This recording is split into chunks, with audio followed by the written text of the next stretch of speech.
nga ba mag-register para magkaroon ng schedule sa Bagong Pilipinas Presidential Action Center? Narito ang mga dapat gawin.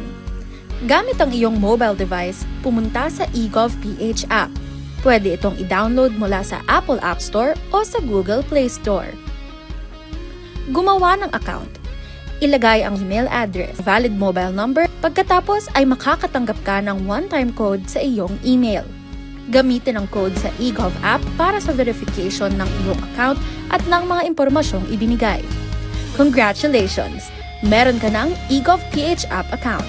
Pwede mo na ma-access ang iba't ibang serbisyo ng gobyerno kabilang ang mga serbisyo sa Bagong Pilipinas Presidential Action Center. Radyo Pilipinas, Radyo Publiko. Radyo Pilipinas, Radyo Publiko.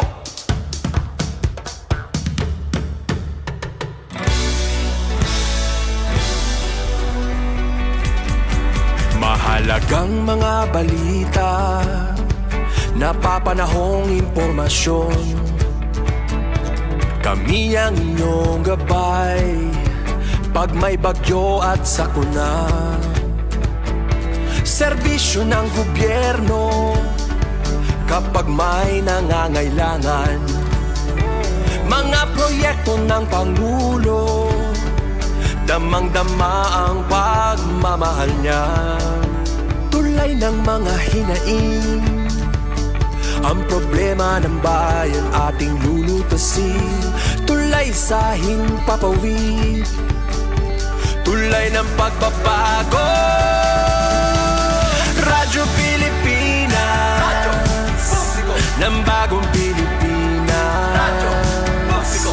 Radyo Pilipinas, Radyo Publiko. Ng Bagong Pilipino. Mga proyekto ng Pangulo, damang-dama ang pagmamahal niya.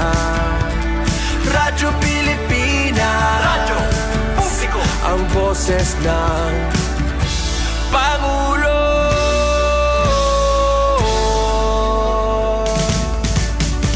Karamay nyo kami, kahit malayo man kami nakakarating. OFW magsasaka, buhay ay iba't iba, san mang lugar ng bansa natin.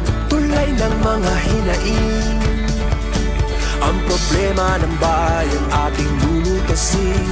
Tulay sa himpapawid, tulay ng pagbabago. Radyo Pilipinas, Radyo Publiko. Ng Bagong Pilipinas, Radyo Publiko. Radyo Pilipinas, Radyo Publiko. Ng Bagong Pilipino. Mga proyekto ng Pangulo, damang-dama ang pagmamahal niya. Radyo Pilipinas, Radyo Publiko. Ang boses ng Pangulo. Radyo Publiko. Radyo Pilipinas, Radyo Publiko. Radyo Pilipinas.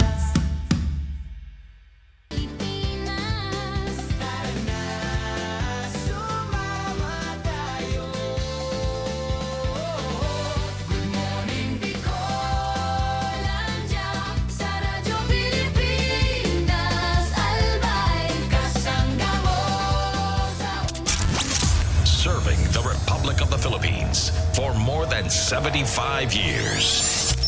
Ito po ang Presidential Broadcast Service. Pakinggan, panoorin, agaran in real time, o balikan sa pag-scroll up and down. Mga balitang dapat malaman, impormasyong tunay at napakikinabangan. Saan ka man, sa buong kapuluan, mapapangon sa bagong sigla. Kababayan, kasama ang social media. Powered broadcaster ng bagong mamamayan. Tapat sa pag-uulat. Ito po ang Presidential Broadcast Service. Radyo Pilipinas. Philippine Standard Time, alas 9 ng umaga.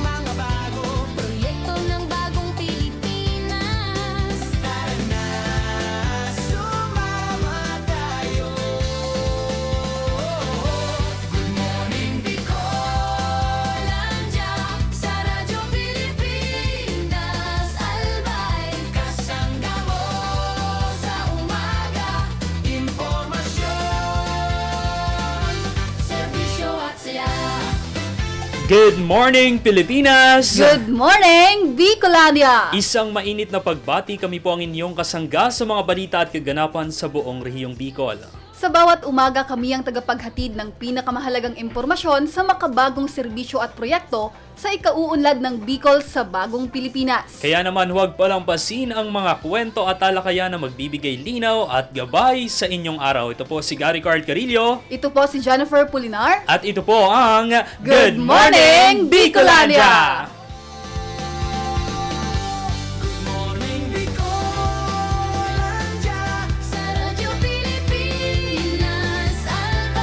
Ayan, good morning po. Ngayon po ay October 6, 2025.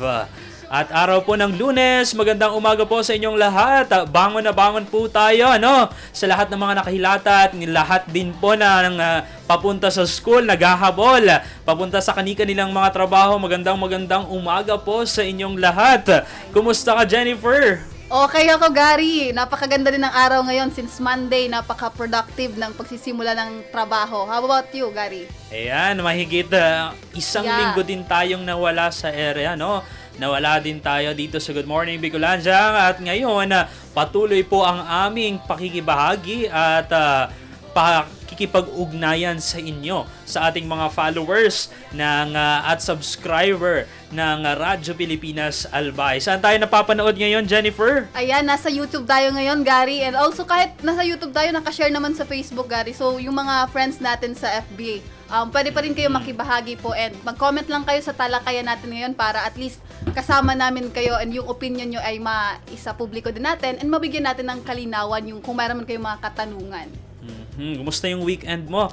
Actually, nung Saturday, attend kami ng mga kasama ko yung mga reporters, ibang reporters ng Radyo Pilipinas Albay. Nagkaroon kami ng news reporting workshop with the Central Office, katuwang pang iba't ibang government state media. Naroon ng Philippine Information Agency, Philippine News Agency, the IBC, the PTV at syempre ang Radyo Pilipinas. Kasama natin doon sa workshop noong Sabado at buong maghapon yon. Doon tinalaka yung iba't ibang batas na naiugnay at nararanasan ng mga kapwa natin mamahayag at kung paano talaga mapanatili yung integridad at yung pagiging patas sa paggawa ng balita. Gayon din yung mga technical na aspeto sa paggawa ng balita. And isa sa nalaman namin doon ni Paul, yung pagbigkas ng YouTube. Hindi pala siya YouTube.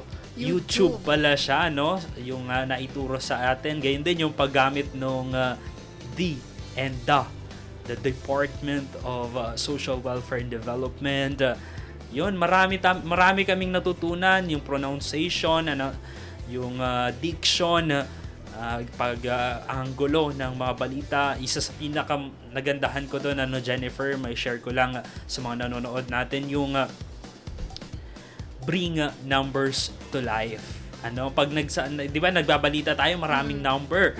Kunyari, aabot sa higit 5,000 pamilyang naapektuhan ng naranasan ng bagyo sa Masbate.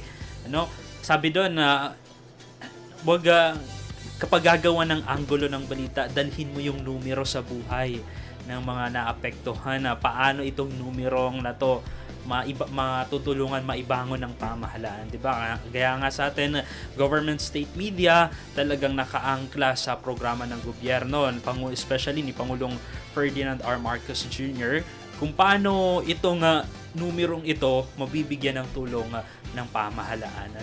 And ikaw, kumusta yung naging weekend mo, Jennifer? Balita Siguro, ko umuwi ka, no? Umuwi ako, Gary, kaya lang syempre may mga na lang din sa travel, Pero idagdag ko lang din, Gary, dyan sa sinasabi mo kanina, yung experience mo dyan, Kasi nung nagpamasbate kami, Gary, di ba personal na pinuntahan ng mahal na Pangulo itong mga masbatenyo.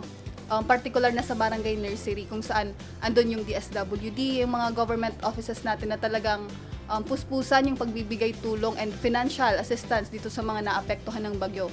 And nung pumunta dun si Pangulo, talagang nakita mo yung mga masbatenyo na kahit dumaan sila sa bagyo, dumaan sila sa kawalan ng mga properties and yung iba nga ay may mga namatayan pa. kumbaga nabuhayan sila na parang naisip nila na nung mga oras na yon, andyan pa rin yung pamahalaan and personal silang pinuntahan ng presidente ng Pilipinas and minake sure ni President Marcos na hindi aalis ang mga government agencies, ang DSWD to be specific, na hindi namin make sure na muling nakakabangon ang Masbate. Andun lahat ng programa, yung benting bigas, ang dami gari hanggang DICT. maghapon. DICT, andun din. Yung PDRRMO talagang puspusan din yung pagbibigay assistance. And dun gari sa mga nakausap akong mga magsasaka and fisher folks, talagang yung impact ng bagyong Opong sa kanila is super, alam mo yon, yung parang nabawasan yung hanap buhay nila and all. Pero andun pa rin yung hope. And sa nakikita nila na andon yung maraming tulong kasi yung dumarating ngayon sa Masbate and magaan yung kalooban ng mga magsasaka na sa mga ganong panahon hindi sila iniiwan ng pamahalaan, and super grateful sila kay Pangulong Ferdinand Marcos na binibigyang priority yung mga ganong sitwasyon. Nagdag ko lang din kasi sobrang kung nakita mo lang gari yung sitwasyon ng mga kababayan natin doon, talagang sila begging for help, and ngayon hindi naman na kailangan mag-beg kasi talagang nilalapit na sa kanila and patuloy.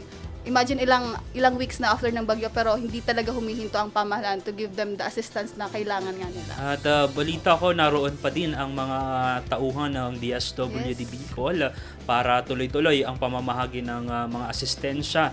Kasi nga naipangako ni Pangulong Ferdinand R. Marcos Jr. sa kanyang pagbisita, magbibigay siya ng 10,000 piso doon sa mga pamilyang labis na naapektuhan. Kumbaga ito yung mga nawalan talaga ng tirahan sa pananalasa ng bagyong Opong. At balita ko rin ngayong linggo mamamahagi ulit ng magkakaroon ng aid caravan ang PCSO. At kahapon talagang bumiyahe sila from Manila patungong Masbate. At dagdag na rin dito may mga kababayan din tayo na talagang agad din tumugon doon sa naranasang 6.9 magnitude na lindol sa Cebu. At bagamat hindi pa man nakakabangon ang Bicol region, buo pa din yung puso nila na tumulong sa ibang nangangailangan. Kabilang na dito yung PFP Bicol na talagang agad na nag-deploy ng mga tauhan kasama ang kanilang mga K9 units para nga sa isinagawang search and retrieval operations na para doon sa mga biktima ng naganap na lindol sa Cebu. At balita ko rin itong mga kabataan na Team Albay Youth Organizations dito sa lalawigan ng Albay ay nakatakda ding magsagawa ng humanitarian missions para doon sa mga naapektuhan ng naganap na lindol sa Cebu. Grabe. At Sunod-sunod ang kalamidad. talagang sa bawat sakuna nariyan yung pagbangon at pag-asa. Dapat mawawala. manatili sa mga Pilipino yung ganyang mantra na talagat bawat dito naman sa atin, sanay na sanay tayo na sa bagyo, na dinadaanan ng bagyo, talagang kaakibat ng pag-asa ay yung pagbangon. Yan po ang ating tandaan sa ating mga manonood ngayon dito sa Good Morning Bicolandia. Naway nasa maayos kayong kalagayan at lagi pong mag-iingat. Maraming salamat sa lahat ng mga nanonood ngayon. Ngayon, dako po tayo sa ating mga ulo ng balita ngayong umaga.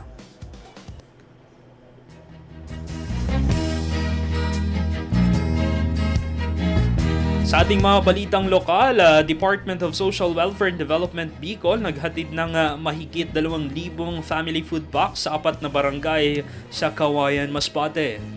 Tupad program inilunsad ng NIA at DOLE para sa clearing operation matapos ang pananalasa ng bagyong Opong sa Masbate. Higit 200 milyong pisong pinsala sa linya ng kuryente iniwan ng bagyong Opong sa Masbate. PNP Bicol na aresto ang 2 regional most wanted persons sa rehiyon. Numero 1 municipal most wanted person sa bayan ng Katayngan, Masbate, arestado. 49 na magsasaka sa Albay nanumpa bilang kwalipikadong agrarian reform beneficiaries. Pakaabangan rin po ang nagpapatuloy na labanan ng piso kontra dolyar ngayong araw. Aftershocks kasunod ng magnitude 6.9 na lindol sa Cebu, halos 7,000 na. Pinagmula ng mga relief pack na ibinebenta sa night market, tutukuyin ng Philippine National Police. Pakaabangan din po ang magiging lagay ng panahon ngayong araw mula sa mga kaibigan natin dyan sa Pag-asa Southern Luzon. At sa ating Bantay Bulkan, PVOX na italang isang rockfall event sa Bulkang Mayon.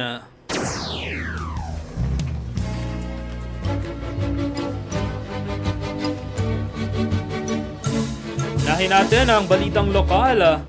Department of Social Welfare and Development Bicol naghatid ng higit 2,000 family food packs sa 4 na barangay sa Kawayan, Masbate. Ang ulat, pakinggan natin mula kay Christine Villanueva. Christine?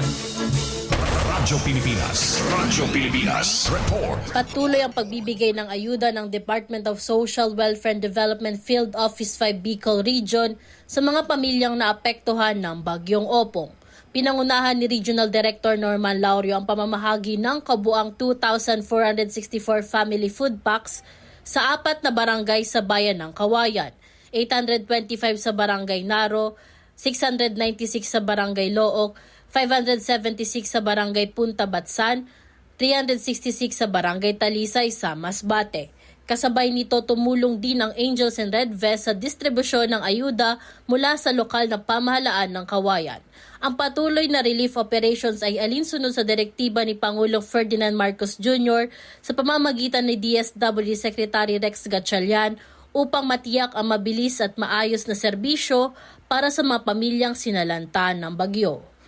Para sa Bagong Pilipinas, Christine Villanueva, Radyo Pilipinas, Radyo Publiko, Albar. Radyo Pilipinas Report. Maraming salamat, Christine Villanueva. Para sa ating karagdagang balitang lokal, tupad program inilunsad ng National Irrigation Administration at Department of Labor and Employment para sa clearing operation matapos ang pananalasa ng Bagyong Opong sa Masbate. Nagbabalik si Christine Villanueva. Radyo Pilipinas Report.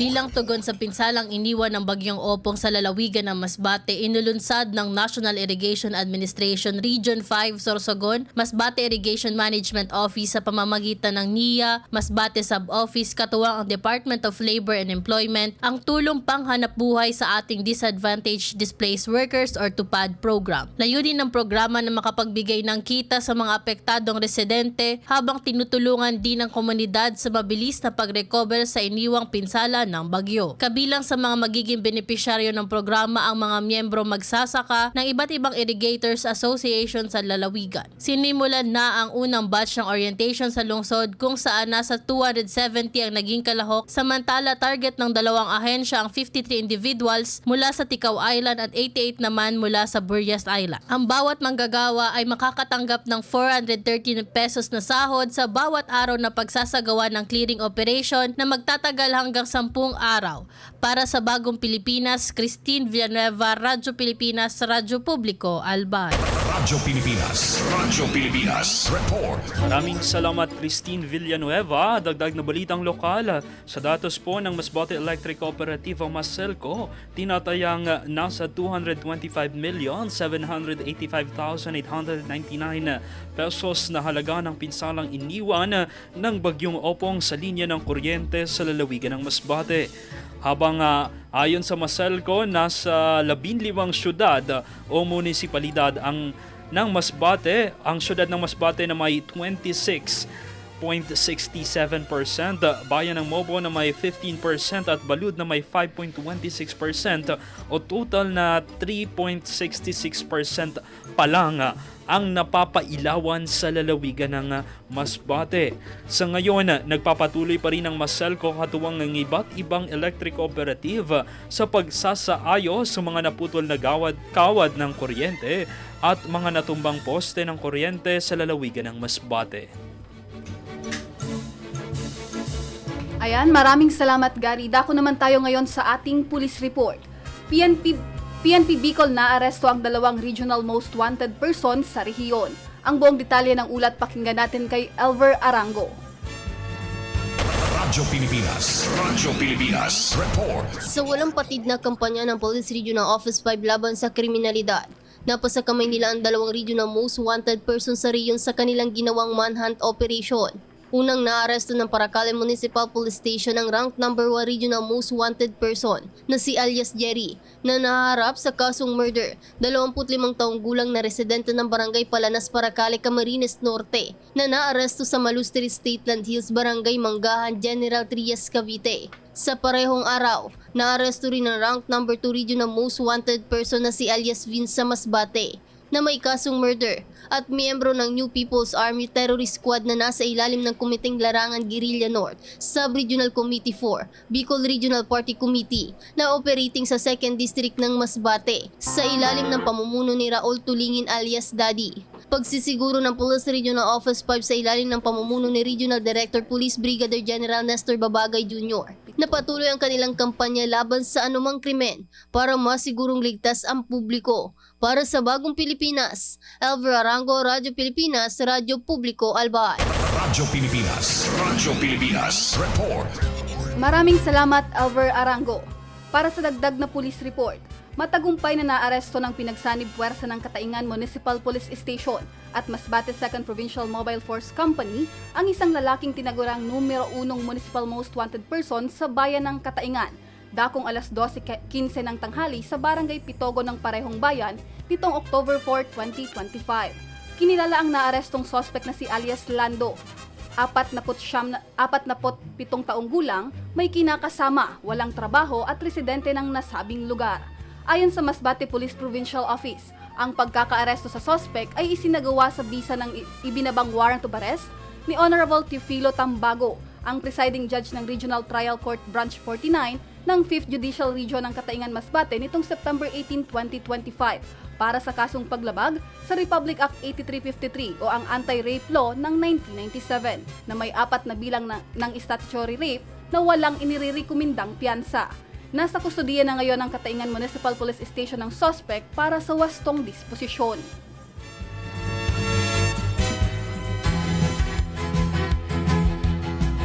Sa ating balitang agri, formal na pong nanumpa bilang mga bagong kwalipikadong benepisyaryo o agrarian reform beneficiaries ang 49 na magsasaka mula sa bayan ng Manito, Albay sa isinagawang seremonya sa Santo Domingo Municipal Trial Court. Ayon sa Department of Agrarian Reform Albay, kasabay ng panunumpa ng ARBs ay mapapakinabangan nila ang kabuuang 123 na mga ektaryang lupain agrikultural mula sa 3 lote sa Pawa, Manito. Tinanggap ng mga benepisyaryo ang karapatang pagmamay-ari ng lupa, gayon din ang tungkulin at pananagutan bilang mga katuwang ng pamahalaan sa pagsulong ng makabuluhang reformang agraryo.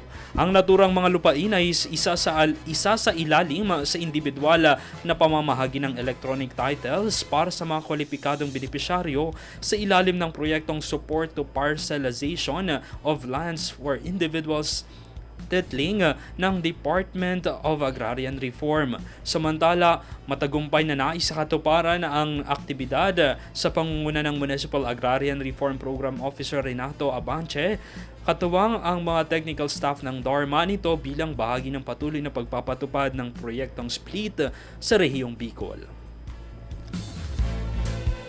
Maraming salamat, Gary. Dako naman tayo ngayon sa piso kontra dolyar.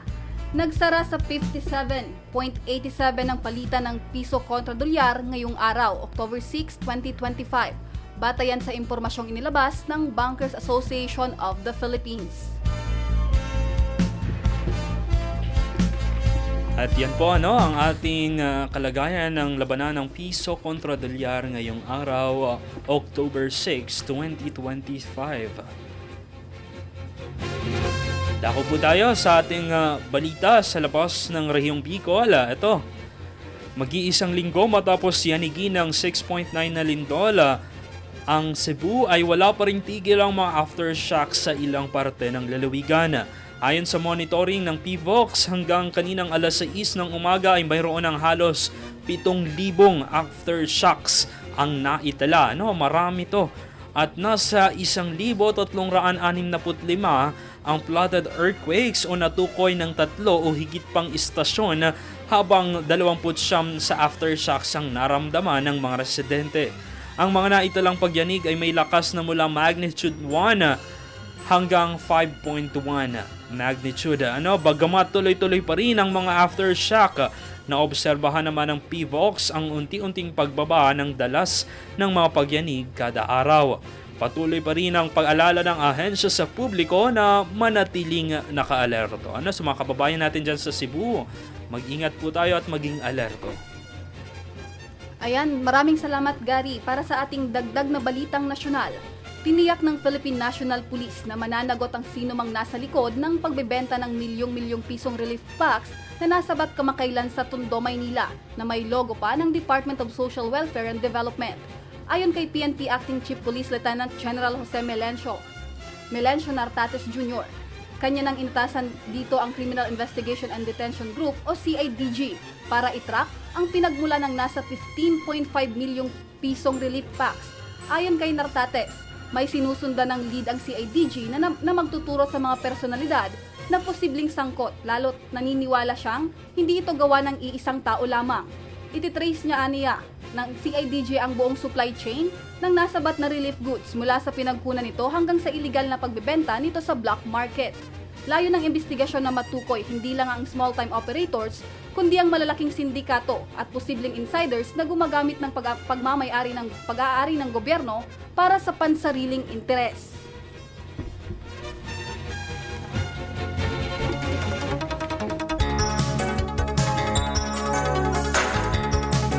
Sa ating magiging lagay ng panahon, pulo-pulong pag-ulan. Asahan po sa Bicol Region ngayong araw dulot ng localized thunderstorms ayon po yan sa Pag-asa.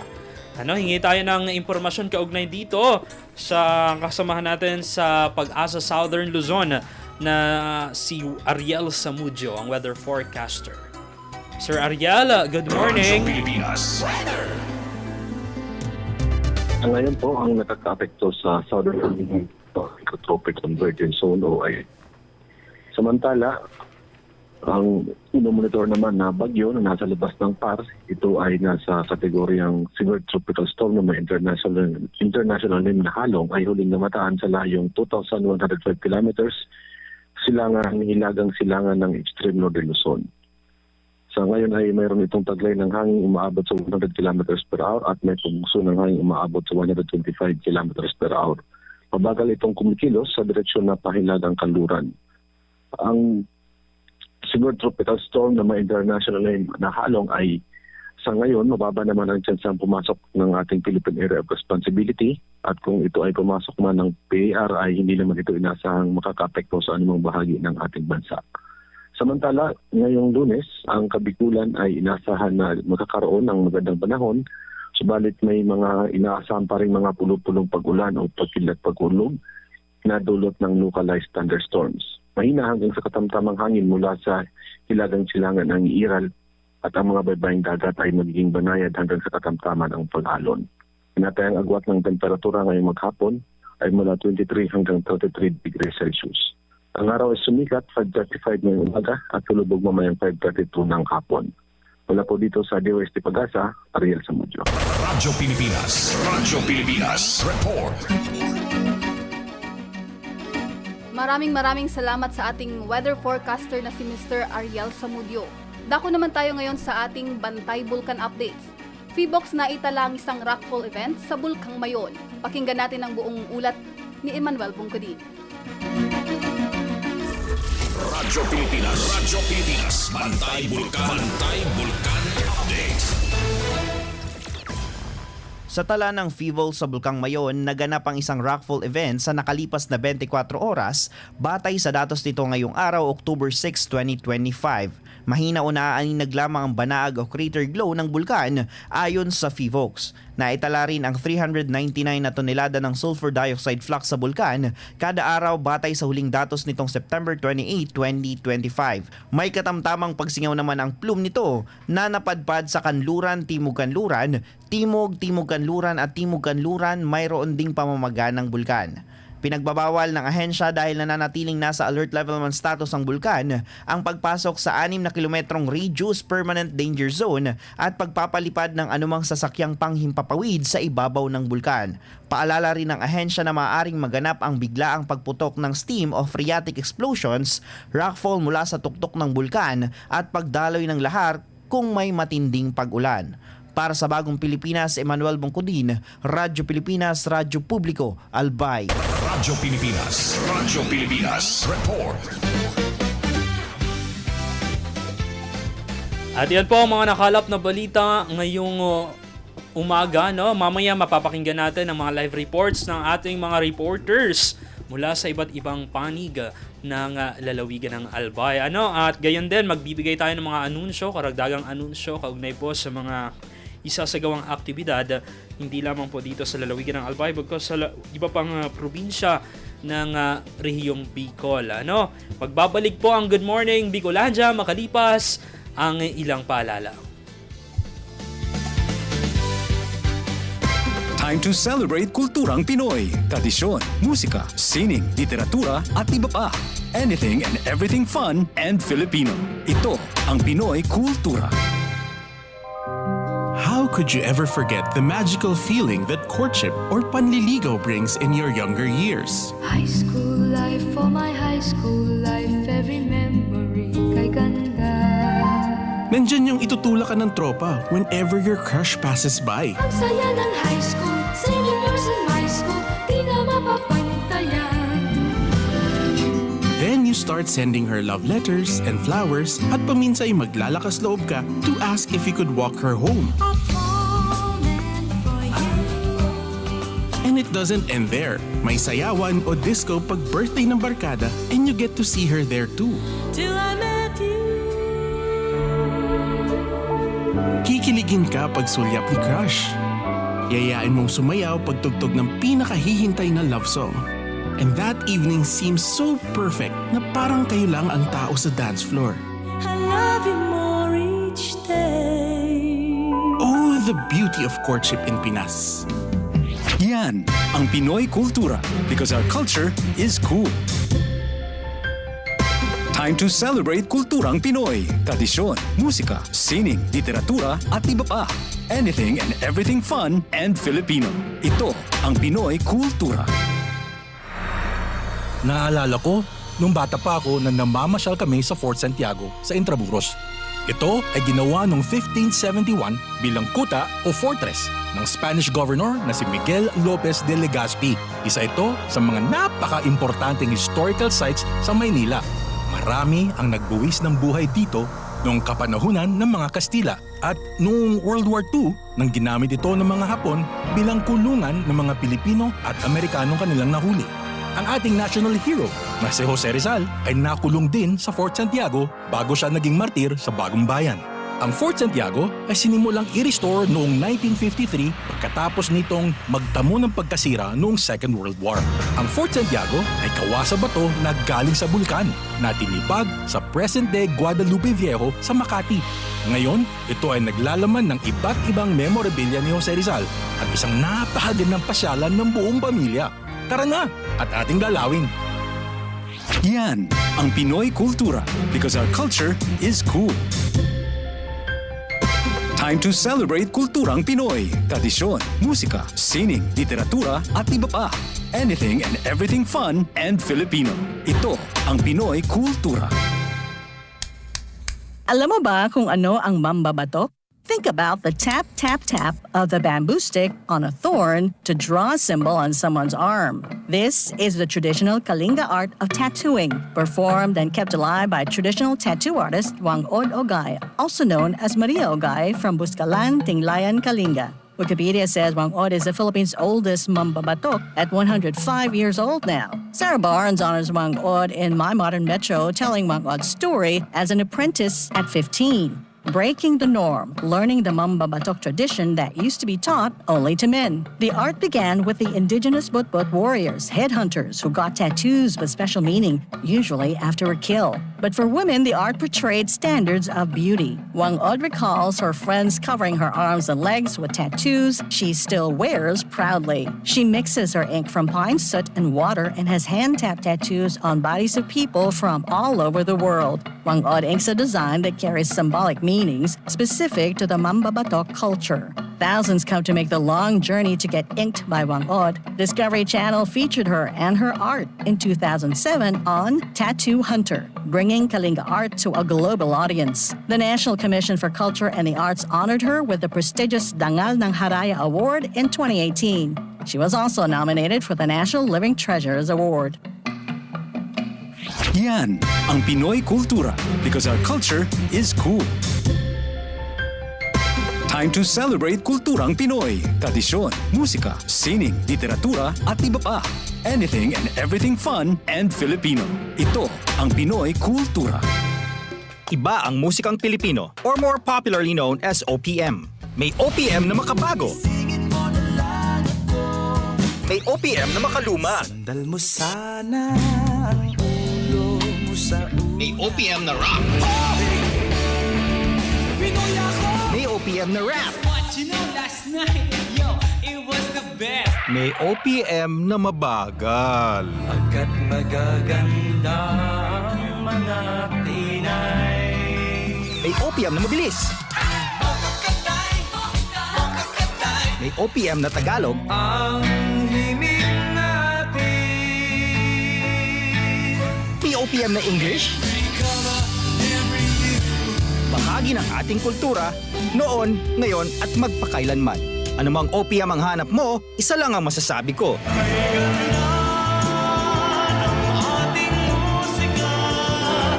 Yan ang Pinoy Kultura because our culture is cool.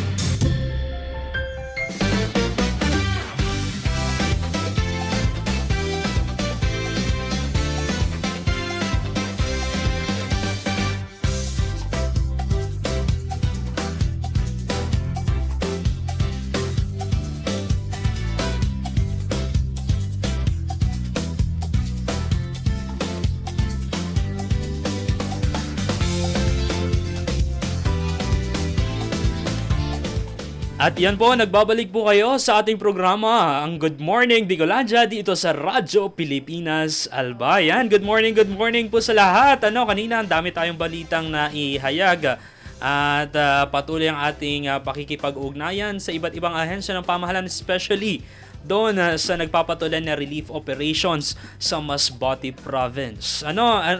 Jennifer? Yes, Gary. Ngayon, di ba, makikinig tayo sa mga reporters natin dyan sa labas and madami-dami din sila ngayon. At ngayon, simulan po natin ang ating live reports sa ating mga kasamahan dito sa Radyo Pilipinas Albay. At ngayon, mula dyan sa National Museum of the Philippines Bicol Region, naroon si Diana Mendez. Diana, good morning! Good morning, Gary and Jen. Nandito nga tayo ngayon sa National Museum of the Philippines Bicol, kung saan nga ngayon ay opisyal nang sisimulan ang pagdiwang ng Museum and Galleries Month. Kung saan ngayong umaga may aktibidad ang nakalipat sa mga susunod pa ang linggo. Sa isang buwan na pagdiriwang na ito ay mayroon na iba't ibang pagdiriwang o aktibidad na inaasahan natin dito sa National Museum. Ngayon nga kasama natin si Ma'am Jessie Aycutio para bigyan tayo ng malinaw at impormasyon about dito sa pagdiriwang na ito. Good morning po, Ma'am Jessie. Ayan, hello po. Good morning po sa inyo dyan, Sir Gary. Ayan, good morning, Ma'am Jessie Aycutio. Ayan po ang Information Officer 3 ng Bicol Regional Museum. Good morning, Ma'am. Happy Museums and Galleries Month po. Yes, happy MGM sa atin po. And siguro sir, i-grab ko na po itong opportunity na i-promote ang ating National Museum of the Philippines Bicol in celebration of the Museums and Galleries Month. So this year, ang tema po kasi natin is coping with different challenges and yung term nga na resilience. So that's the theme for the 2025 Museums and Galleries Month. And for this year, the National Museum of the Philippines, as one of the lead agencies together with the NCCA, ay meron tayong mga different activities and programs all over the country. And luckily, we have a cultural institution here in the Bicol region and located po siya sa Busay, Daraga, Albay. Meron tayong pambansang ng Pilipinas. At this month, meron tayong set of activities na magbibigay alam kung saan makikita natin, mararamdaman natin ang spirit of resilience. Bilang mga Bicolanos, alam natin na marami tayong hinaharap na natural disasters. So we would like also to emphasize na ang museums ay space po siya kung saan pwedeng malaman natin ang iba't ibang kwento ng resilience, ang kwento ng pag-cope ng mga tao in terms of disaster. So this today, meron tayong talk about the history of Cagsawa. So I think ang ating mga nakikinig at nanonood ay familiar sa kwento ng Cagsawa. So we, National Museum of the Philippines, would to continue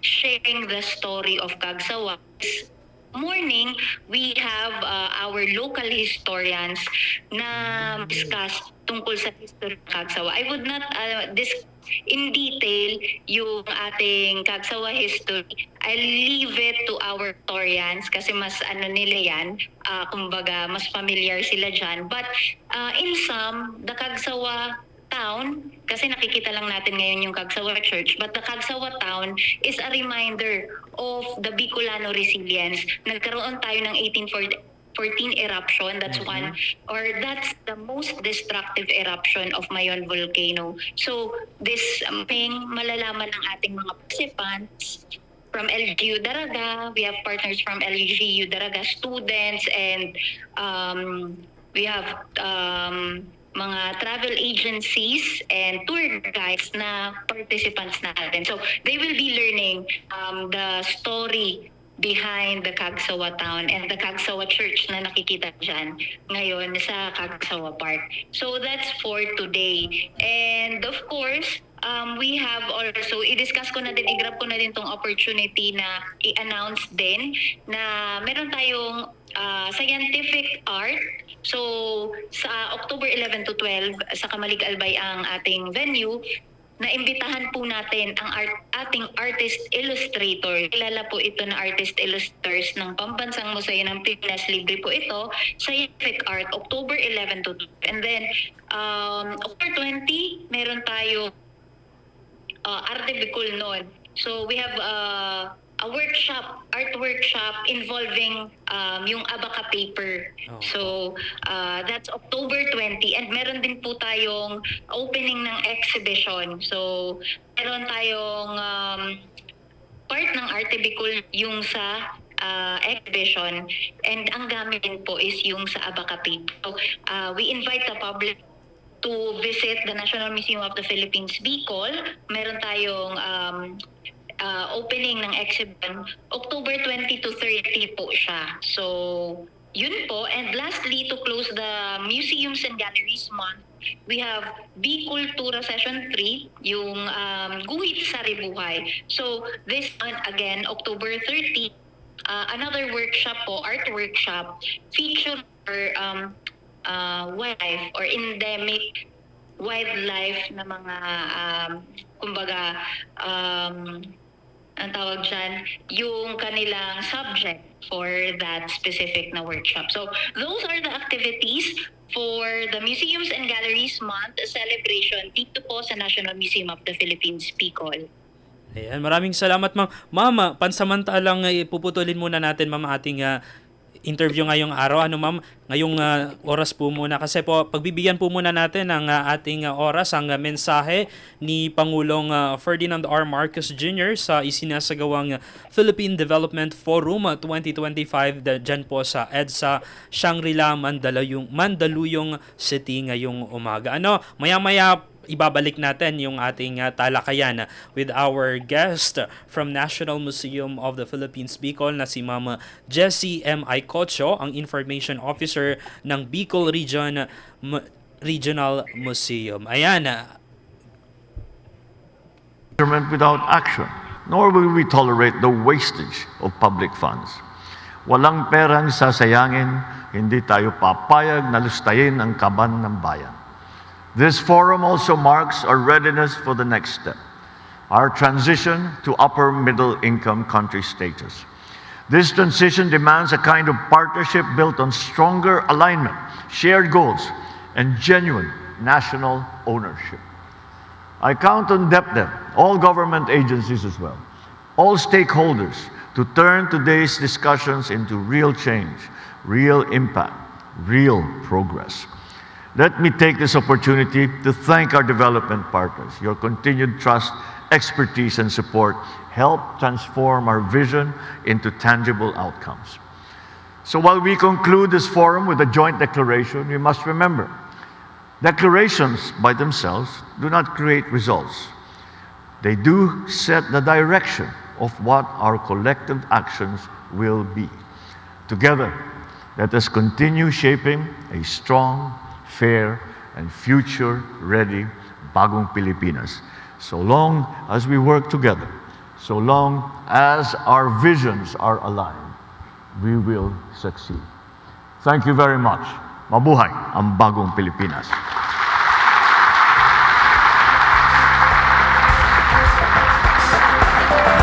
Thank you, Mr. President.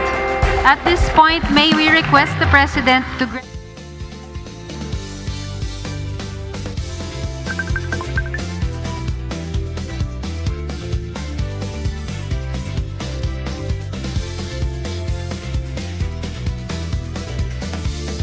Ayan po, napakinggan po natin ang mensahe ni Pangulong Ferdinand R. Marcos Jr. sa nagpapatuloy na Philippine Development Forum o PDF 2025 dyan po sa EDSA Shangri-La in Mandaluyong City ngayong araw, October 6, 2025.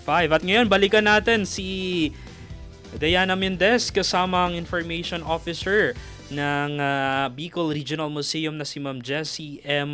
Aycocho. Ayan, good morning muli ma'am. Kanina napakinggan namin yung mga dapat abangan para sa ngayong Museums and Galleries Month dyan po sa National Museum of the Philippines Bicol. At kanina natalakay niya yung isa sa gawang Bicol Tura Session, mga istoryang Bicol noon. Ngayong araw, magsisimula po ng alas 9 ng umaga hanggang alas 4 ng hapon. Gayon din po sa October 11 hanggang October 12 ang dalawang araw na scientific art.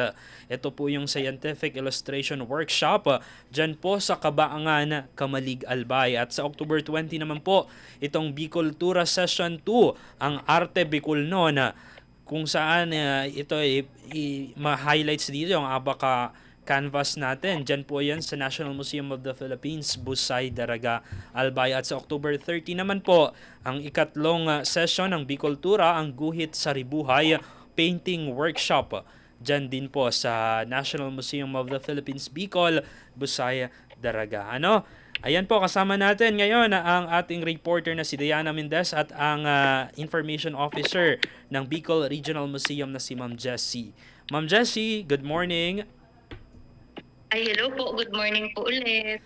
Ayan, ma'am. Ngayon, ma'am, National Museums and Galleries Month. Talagang highlight ngayong buwan, itong pag-explore at talagang maipakita kung ano yung mga dapat na ipagmalaki ng pagiging Bicolano dito at makikita talaga sa National Museum of the Philippines sa pamamagitan nitong iba't ibang workshop. At ngayon ma'am, ngayong araw yung opening nitong Museums and Galleries Month dyan po sa National Museum of the Philippines Bicol, dyan sa Busay, Daraga, Albay. Yes po. Ngayon po yung kick-off activity natin through a lecture. So we have local historians po. Invite Sir Rafi Banzuela and Abdon Balde po to discuss about Katsawa. So kung ano yung nangyari dati sa Katsawa. Oo, and maganda yan ma'am kasi madaming mga impormasyon na talagang maitutuwid dahil nga madaming haka-haka patungkol sa kasaysayan ng Kagsawa. Diyan matutuldukan talaga sa pamamagitan ng session na yan. Especially, diyan pala si Sir Abdon Balde, talagang kilalang historian dito sa lalawigan ng Albay. At ngayon ma'am, sino-sino yung mga participants na inimbitahan natin for that session ma'am? Apo. As much as we would like to invite everyone, pero medyo limited yung slots natin. But we prioritize yung partners natin from the local government unit of Daraga, especially silang nagmamanage ng Kagsawa. So we deem it necessary na sila yung una na imbitahin dito sa atin natin so that they can also accurately share story of Kagsawa, so LGU Daraga, and then selected students. And we also have yung mga tour guides natin, accredited tour guides. So those are the participants ng ating activity this morning. And by the way, after ng meron tayong heritage. So after ng talk this morning, mamayang hapon, mag-iikot-ikot ang ating funds together with our local historians para at least makita nila and pwede pa nilang ma-visualize doon sa mismo Kagsawa Town yung mga nangyari dati. Ayan, no? At ako din, ilang beses ko na din napuntahan yung National Museum at talagang dinadagsa pa din hanggang ngayon ng mga kabataan, lalo na yung mga mag-aaral na nagkakaroon ng mga visit at mga tours. Yung mga eskwelahan, talagang isa sa bucket list nila yung mapuntahan itong National Museum of the Philippines Bicol dyan po sa Busay, Daraga. Ngayon ma'am, paano pinaghahandaan ng NMP Bicol itong iba't ibang aktibidad para sa Museums and Galleries Month? Opo. We have different activities as mentioned earlier. So we invite everyone. Slots are full na po for the scientific art workshop. Again, bigatin po yung mga in-invite nating speakers on Saturday and Sunday. So, sulit po yung oras nila. From Manila, they will be flying here to Albay just to give and share their expertise sa scientific illustration. Watercolor painting naman po yung gagawin sa weekend. And yung open pa po natin ng mga slots ay yung sa Arte Bicol noon, Creativity on Abaca Canvas 2020. And kasabay na po dyan yung opening ng exhibition with Sining Catanduanes. So sila yung set up ng exhibition featuring yung mga Abaca material. So we invite everyone to visit NMP Bicol this Museums and Galleries Month. And lastly, Guhit Saribuhay, Painting, Life and Heritage. So that's on October 30. Meron tayong closing activity October 30. So that's all for the Museums and Galleries Month. Pero gusto ko na pong imbitahan lahat po ng bumisita po kayo sa National Museum of the Philippines Bicol, Busay, Daraga, Albay. Libre po ang entrance, wala kayong babayaran. And open po kami every day. So Monday to Sunday, you can visit NMP Bicol. Kahit wala po tayong MGM, open ang National Museum of the Philippines 9 a.m. to 5 p.m. So yun lamang po, Sir Gar. Ayan, maraming salamat ma'am. Talagang tiniyak ng National Museum of the Philippines Bicol na kahit ongoing at maraming aktibidad itong isasagawa para sa Museums and Galleries Month, ay titiyakin nila yung regular na operasyon, ma'am, tuloy-tuloy pa rin. Yes. And Monday to Sunday to ma'am? Bukas? Yes, open siya Monday to Sunday. Kahit holiday po, bukas po. Extra lang sa religious holidays. Ma'am, may nagpapatanong po itong mga nanonood sa atin ngayon dito sa Good Morning Bicolandia kung paano daw po makikipag-ugnayan sa inyo o sa National Museum of the Philippines Bicol kapag may nagkakaroon po ng tour ang mga paaralan daw po. Yung pinakamabilis po na mode of communication is mag-send po kayo ng message sa amin sa National Museum of the Philippines Bicol. Kung medyo mahaba, type nyo lang NMP Bicol. I-message nyo po kami at kami po ay magre-reply. Pero again, yung guided tours po, libre po siya. And kailangan lang po is letter request. Lalo na po kung ang guided tour natin comprised of 50 persons pataas. So, yun po. We need a letter request. Ayun. Pero again, mag-message lang po kami kayo sa FB page namin, NMP Bicol, so that we can respond to your request and confirm yung inyong guided tours. Kasi kailangan pong mag-book in advance. Ayun. Maraming salamat, ma'am. Kapag may nagpadala sa amin ng mensahe, ipapaabot namin sa inyo yung mga inquiries nila regarding dyan sa katanungan na yan. Ma'am? Ayan po si Ma'am Jessie I. Cocho, ang Information Officer 3 ng Bicol Regional Museum. Maraming salamat, ma'am, sa pagpapaunlad ng aming tawag dito po sa Good Morning Bicolandia. Ayan. Maraming salamat, Diana Mendez. Maraming salamat mula dito sa National Museum of the Philippines Bicol. Para sa Bagong Pilipinas, Diana Mendez, Radyo Pilipinas, Radyo Publiko. Ayan, maraming salamat sa masisipag nating reporter. At yan po, yung 2025 Museums and Galleries Month calendar natin. Talagang ang daming activities nila, Jennifer, and bagay na bagay to sa lahat ng mga arts and culture advocate natin, mga mag-aaral, estudyante na talagang nais malaman ang kasaysayan ng Kagsawa at nais talagang maisabuhay kung saan nga ba pinagmulan itong Kagsawa, and gayon din yung kasaysayan ng ating mga pinagmamalaki sa Bicol Region, especially yung Bulkang Mayon. Gary, tama ka dyan sa mga ganyang impormasyon. Kasi di ba, na-mention din kanina ni ma'am na may mga Batikano tayong historia na andyan.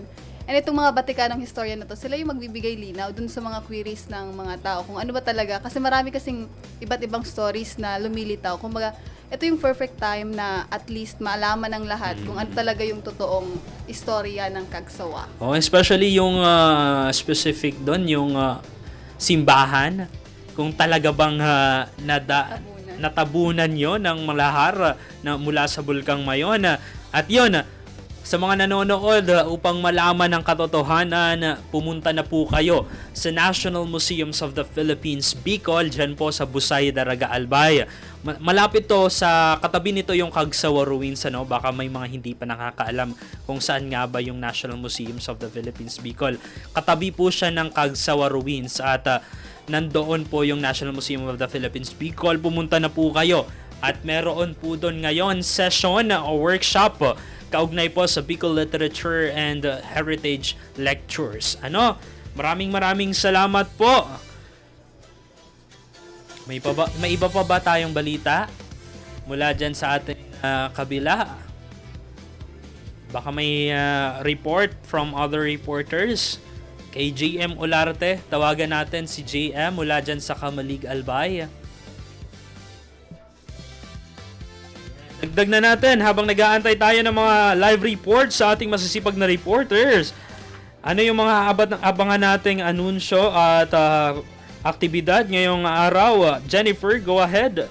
Ayan, para sa ating public service announcement ngayong araw, inanunsyo ng Digital Transformation Center o DTC Sorsogon ang pagbubukas ng Cyber Threat Management Course na layuning sanayin ng mga kalahok sa tamang pamamahala at pagtugon sa mga banta ng cybersecurity.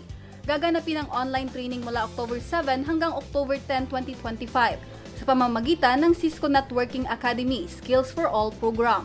Saklaw ng kurso ang mga pangunahing konsepto ng cybersecurity governance, risk management at incident response. Bukas ang rehistrasyon mula October 3 hanggang October 6, 2025 sa link na makikita nyo ngayon sa inyong screen. Para sa karagdagang impormasyon, bisitahin lamang ang DICT Region 5 Bicol Facebook page. Ayan. And also, Gary, magkakaroon din ng Peace Ride and Rally for Change. Isasagawa sa Albay laban nito, Gary, sa korupsyon. Yun nga bilang pakikiisa sa trillion peso March movement laban sa korupsyon, magsasagawa ng Peace Ride and Rally for Change sa darating na October 11, Sabado upang ipanawagan ang pananagutan, katapatan at hustisya sa gitna ng mga isyong bumabalot sa pamahalaan. Magsisimula ang motorcade sa Our Lady of the Gate Parish sa Daraga Albay, ganap na alas 7 ng umaga at dadaan sa may mga bayan ng Santo Domingo, Bakakay, Malilipo, Tabaco City at Ginubatan. Tatapusin ito sa St. Gregory the Great Cathedral Parish at Legazpi City kung saan idaraos ang misa at rally for change sa pangunguna ni Most Reverend Joel S. Bailon, ang DD Bishop ng Legazpi. Hinihikayat naman ang lahat na lalahok na magsuot ng puti at maglagay ng puting laso bilang simbolo ng pagkakaisa laban sa katiwalian. Ang mga hindi makakasama sa motorcade ay maaaring dumiretso sa rally venue upang makibahagi sa misa at programa. Para sa karagdagang detalye at koordinasyon, maaaring makipag-ugnayan sa mga vicarial coordinators o tumawag sa mga numerong 0917-123-7327 o kaya naman 0912-813-1088. Ayan. Dagdag na ding balita natin, 75% o 95% ng mga paaralan sa Masbate ang balik na po sa face-to-face classes ngayong Lunes, October 6, matapos maantala ng higit isang linggo dahil sa bagyong Opong. Ayon sa DepEd Masbate, karamihan sa mga paaralan ay handa na matapos ang clearing operations at assessment. Binigyang diin ng DepEd Masbate ng prioridad ngayon ay ang pagtatayo ng mga pansamantalang silid-aralan para sa mahigit 1,000 classroom na napinsala. Bukod dito, isasagawa rin po ang psychological first aid para sa mga mag-aaral upang matulungan silang makabawi sa traumang iniwan ng bagyong Opong. Samantala, suspendido pa rin ang klase sa lahat ng antas, pampubliko at pribado sa Masbate City hanggang bukas October 7 upang bigyang daan ang clearing operations at power restoration. Batay sa tala ng DepEd Masbate, aabot sa mahigit 72,000 na mga mag-aral ang naapektuhan sa pananalasa ng bagyong Opong.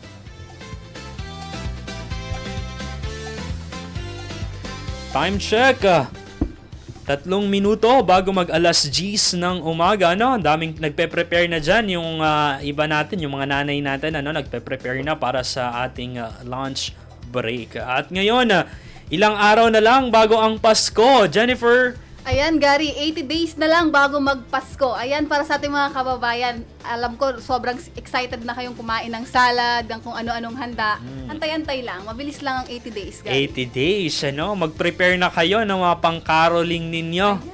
Yung mga song choice for best caroling natin, At saka yung mga ginagamit natin, Naranasan mo ba yon, yung mga tsapa na talagang nilalagay sa alambre para pang carol? Ay, oo naman, Gary. Usong-uso yun ng, hindi naman sobrang tanda na natin, Kasi ngayon kasi hindi ko na gaano napapansin na meron pang ganun. Pero, ngayon, digital na ata ngayon. May dalang speaker. Pero, ang ganda lang balikan ng mga panahon na yun na every bare months, andyan na yung mga bata, kakatok-katok, and alam mo yun, ang saya lang talaga nilang tingnan na nag-i-enjoy sila na kumanta ng mga awiting pampasko. Sana, Gary, naranasan mo din naranasan ko din yun, may ano ang tawag doon? Drum pa kaming dala-dala noon, yung mga very competitive naman pala kayo, Gary.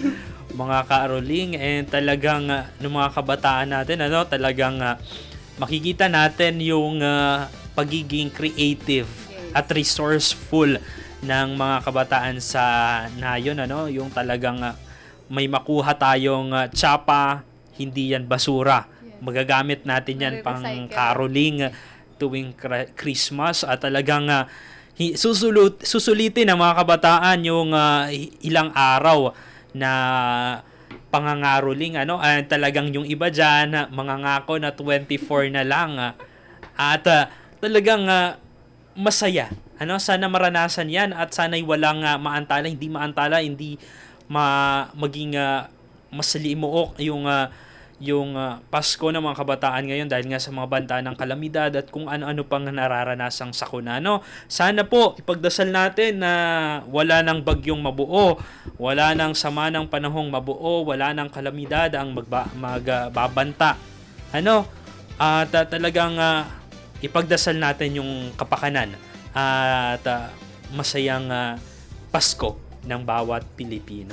Siguro yan yung pinaka kumbaga dream ng bawat isa na talagang, 'di ba, nangyari sa Cebu, sa Masbate, sana wala nang sumunod pa para at least yung mga tao is parang i-welcome na lang yung Pasko ng masaya and buo yung pamilya. Ayan. Kaya naman dito sa Good Morning Bicolandia, talagang tuloy-tuloy po ang paghahatid namin ng impormasyon at matulungan kayo na kung ano ba yung magaganap sa mga susunod na araw. At dito po yan sa Good Morning Bicolandia. Good morning,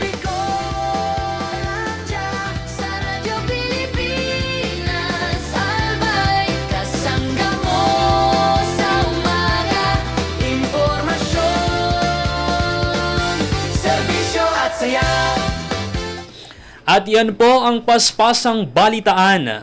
Upang manatiling updated, i-like at i-follow ang aming official social media accounts at Radyo Pilipinas Albay.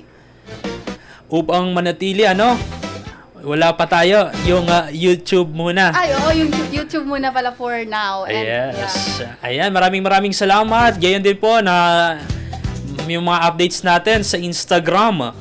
Search nyo lang po ang Radyo Pilipinas Albay. Buong pwersang magbabalita, ito po si Gary Carl Carillo. Lahat ng yan para sa bagong Pilipinas. Ito po si Jennifer Pulinar.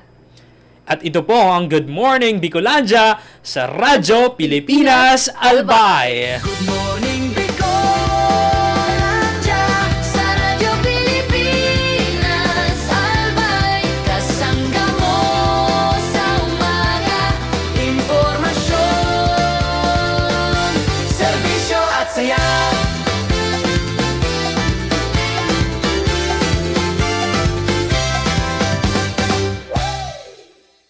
We know you're always on the go.